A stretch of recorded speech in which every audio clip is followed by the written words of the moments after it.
As you slowly start to wake up, there's one thing you must do. As you grab the remote, you turn your favorite TV show on. Now, was it as deep as escapism or just a casual watch is up to you, but regardless, as you watch this show, you begin to see yourself in it, and being called out more than ever before. And I don't mean call out as in one thing you just happen to do, I mean call out like something that represents the reality of your daily life.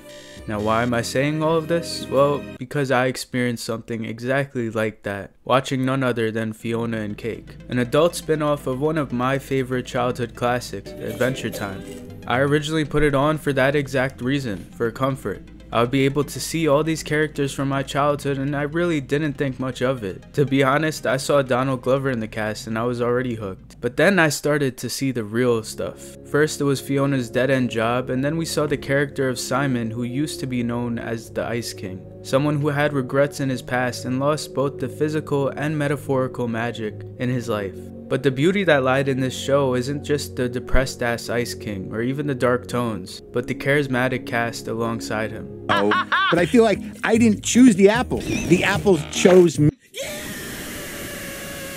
Fionna and Cake were hilarious throughout the show. They had the exact same energy as Finn and Jake and really played their part well. It was also insanely self-aware. There was literally a scene with Primo realizing he wrote just another version of Finn and Jake. Done.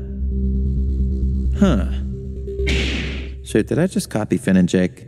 I loved seeing characters like Primo and the lasting effect that Finn and Jake had on him. It felt like they grew up as we did. And of course, there was the cutest one. I mean, just look at her, she's so cute. Primo, no!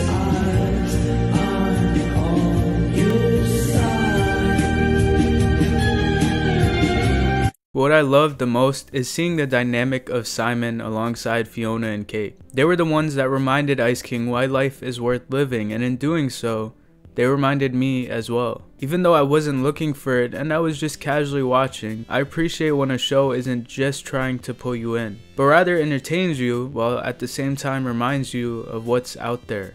There's a comment from one of my past videos that never quite left my head. It's a quote from an author of a manga. There are the ones who think that stories are, after all, just a pastime for your hobby, that they aren't necessary for life. On the other hand, there are certainly people who need stories like oxygen. Now at first, the second part almost rang true with me. Needing stories like I need oxygen? I mean, I know it's an exaggeration, but I watch a lot of things, and in a way I felt it true. But then I realized it's not what I want for myself nor for others. Despite my endless love for film and all mediums of it, I want to do something greater than just watch. I want to create, which is really why I started this channel. Ironically, it's mostly reviewing, but that has to do with my current capabilities, and also I try to go deeper at times than just review. But either way, my content will expand and whatever, but who cares? Regardless, in this journey, I find myself convincing others to then watch me. But the truth is, that's a little hypocritical. Of course, it's okay to watch things. I'm glad any of you were watching my video. There's also times where you're just eating or something and you just want to put something on. And more so, I would have never even had this reality check had I never watched Fionna and Cake. But it's in the asking for subscribers or viewers at the end of the day that I want to remind you guys, I am a minuscule thing in your life. Of course I want the views, I want the attention, etc. But deeper than all of that, I don't want you to think that I'm more important than what I am. And this may sound like reverse psychology, maybe it partially is. I mean, what creator doesn't want views and subscribers? But I want that for a dope community. A community that may be close to me but never overvalue it. And try to keep in mind the same values that I have in life. Personal success, family and friends, and having fun. Just balancing all of that in general.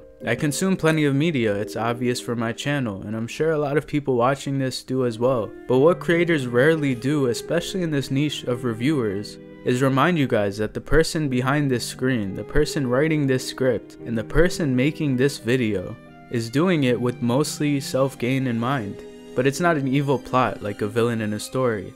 Rather, it's one that's simply chasing my own goals in life.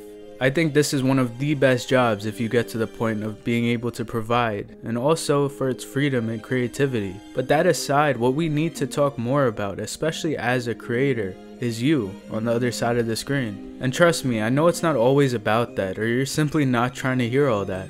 I didn't turn on Fionna and Cake to hear a life lesson, or when I go to watch a new show or even a YouTube video. I don't want to hear rants that my mom could give me about doing more and working harder. But what I wouldn't mind is a slight reality check. The way Fionna and Cake give Simon one. They call him out for being a depressed ass man, and it's pretty funny and a bit harsh at first. Dang! From fun wizard to sad loser. Yo, that one there was a violation. Personally, I wouldn't have it. But eventually, Fionna takes the time to learn about his story. Oh no, I'm a sucker for a good love story. And after all of that, reminds him that his life is worth living. Ironically, it's like we're looking into Simon's therapy session, one very entertaining one, but it's unlike any of those motivational speeches, which are great and work on some, but I know in my tougher times, it isn't the people who directly tell me to do better that help, but it's those that demonstrate why it's worth it to at least try. So this is why Fionna and Cake hit really deep with me. As for the actual themes and stories, I mean, those are better seen than having me explain them, but I'll give a slight review just cause I barely talked about the show. For one, I loved every relationship portrayal.